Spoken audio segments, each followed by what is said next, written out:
Olá, gente, aqui é a Rafa Fustan e hoje eu vou comentar com vocês com spoilers sobre a série Corpo em Chamas. Quando eu tava na Bienal, eu tava muito ansiosa para assistir, mas eu vou dizer para vocês que eu tive meio que uma decepçãozinha, porque apesar da história ser real e uma história interessantíssima, eu achei que o andamento da série, o formato que eles filmaram ficou extremamente cansativo, lento, e a gente acaba perdendo o interesse por uma história que é muito chocante, tá? Então vamos lá sobre o que eu pesquisei aqui, como é que foi a minha percepção, a minha experiência assistindo essa série, que por ser espanhola eu já fui super empolgada para assistir, por ser essa história tão marcante, real, a gente fica muito ansioso, com expectativas lá no alto. E lembrando a vocês que a Netflix também lançou um documentário, que esse eu não assisti, chamado Caso Rosa Peral, que conta, na verdade, uma entrevista com essa condenada por assassinar o policial. A gente tem como protagonista fazendo a Rosa, Úrsula Corberó. Ninguém menos do que Tóquio de La Casa de Papel. Uma atriz que eu adoro, mas eu acho que o tom dela nessa série não me agradou tanto.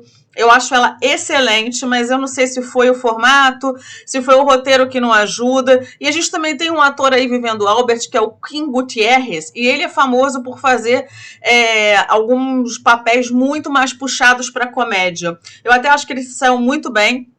Eu acho que talvez a forma da montagem dessa série foi o que não ajudou a gente a seguir esse embalo aí.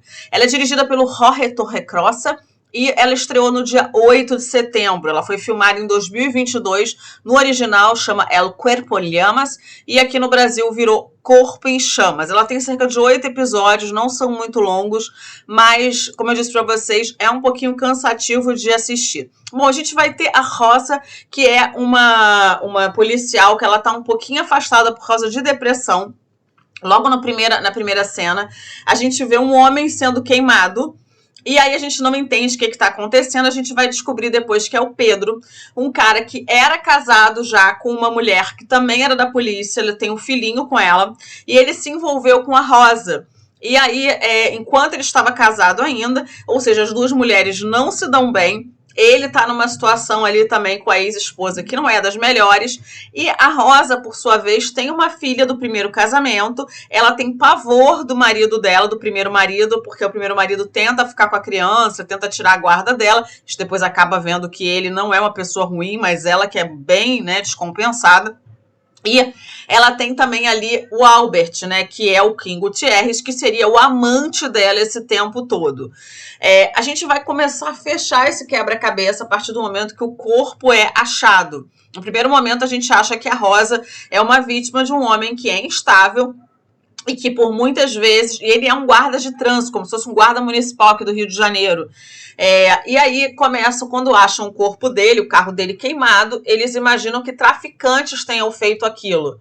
Mas acontece que não fecha muito ali a história, porque por ele ser um guarda de trânsito, ele não se envolveria com os traficantes. Mas ao mesmo tempo, como ele faz blitz, a própria Rosa diz que era capaz de que ele tivesse feito alguma coisa para alguém que tivesse poderes ali e que acabasse vindo então a cometer esse crime. Bom, a cada episódio, essa série tenta desvendar, então, o que aconteceu com o Pedro. Ela vai apresentar pra gente, camada por camada, os personagens. A gente vai entender um pouquinho qual era ali o link de cada um deles e também qual é o olhar que a gente tem mediante o que a Rosa tá contando pra gente, o que ela tá mostrando e o que aconteceu de verdade. Esse carro queimado é encontrado, então, no meio do nada. Ninguém tá conseguindo ver, mas alguém acaba notando isso e informando a polícia. Esse tipo de queimar e tudo, como eu disse para vocês, é muito comum do cartel de drogas, então ele é vinculado a isso, apesar dessa história não fechar de acordo com a primeira esposa dele, mas a Rosa diz que isso pode ter acontecido, como eu disse para vocês. Então eles acabam matando, né, essas pessoas e tal, para não deixar evidência de DNA. Só que ele tem uma cirurgia nas costas, e isso é uma coisa que faz com que desvende ali de que realmente é o Pedro, e isso é utilizado para identificar ele como sendo ali, então, a vítima que foi queimado, Pedro Rodrigues.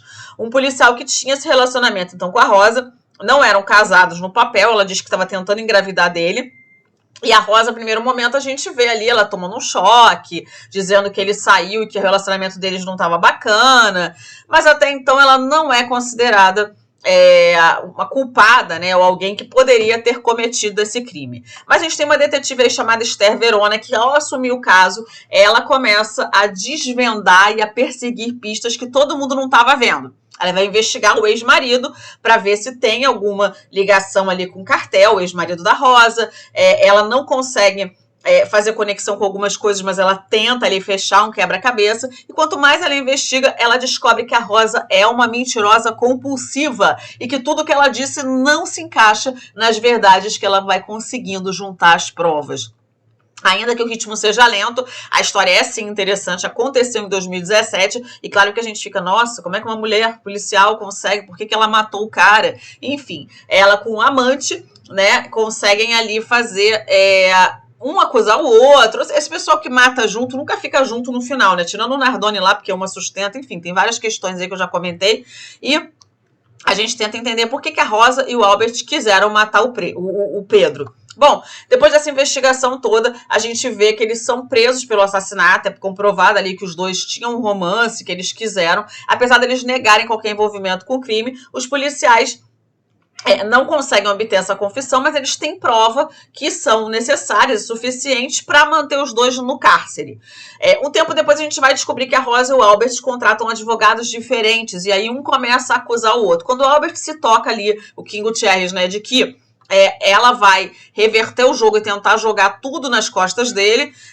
Ele tenta fazer isso culpando a Rosa, mas ela acaba fazendo antes, porque ela é muito malandra, ela é bem esperta. O que vai acontecer nessa história, então? A gente vai começar a ver que começa a acusar o outro. Ela diz que o Albert estava morrendo de ciúmes do Pedro e com isso ele tramou toda a morte dele. Enquanto ela afirma que ele apareceu na casa dela sem ela esperar, sem estar combinado, com um machado na noite do crime, e ela, com medo dele, se esconde no sótão com a filha e não participa de nada enquanto ele mata o tal do Pedro, ela coloca toda a culpa de que ela não sabia disso. E o Albert diz que isso não é verdade. Ele diz que ele não tem nada a ver com esse assassinato, que na verdade, por ser apaixonado por ela, ele apenas ajudou, ela que matou o Pedro, e ele ajudou só a limpar a cena do crime e a esconder o corpo do cara. Ele diz que a Rosa ligou para ele, que o Pedro, dizendo que o Pedro a agredia constantemente, ele ficou irritado com isso, ele quis defendê-la por amá-la, e ele alega que ela contou uma história, né, uma versão de que o matou em legítima defesa. Por ser apaixonado por ela, ele vai até a casa dela e o ajuda a se livrar do corpo com raiva do homem que então teria machucado a mulher que ele ama. Ele também afirma ali que ele, na data, ele disse, cara, vamos contar tudo pra polícia e tal. Mas ela diz que não pode contar pra polícia porque ela já estava perdendo a guarda da filha pro primeiro marido. Então que ela não queria perder a guarda da criança.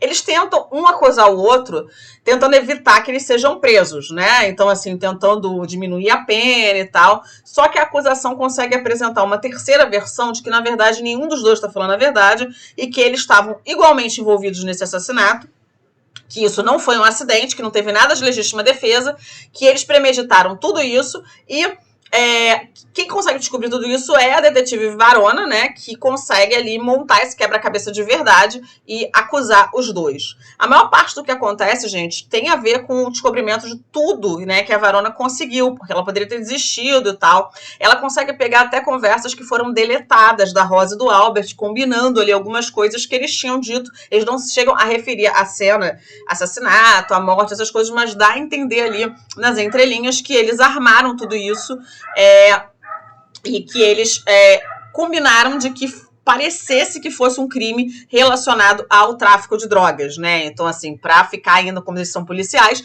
eles pesquisaram, assim, começaram a pensar na melhor forma de culpar um e o outro. Bom, após todo esse trâmite, a série é bem fechada, né? O júri declara, então, os dois culpados pela morte dele. O Albert é condenado a 20 anos de prisão, enquanto a Rosa recebe 25. Ela recebe 5 anos a mais porque a vítima, ele tinha mais confiança nela. Ele tinha um relacionamento maior com a vítima, e apesar desse veredito todo, né, eles mantêm as suas versões e tentam recorrer, dizendo que um matou por legítima defesa e o outro não sabia disso. Então, começou ali todo um quiprocó.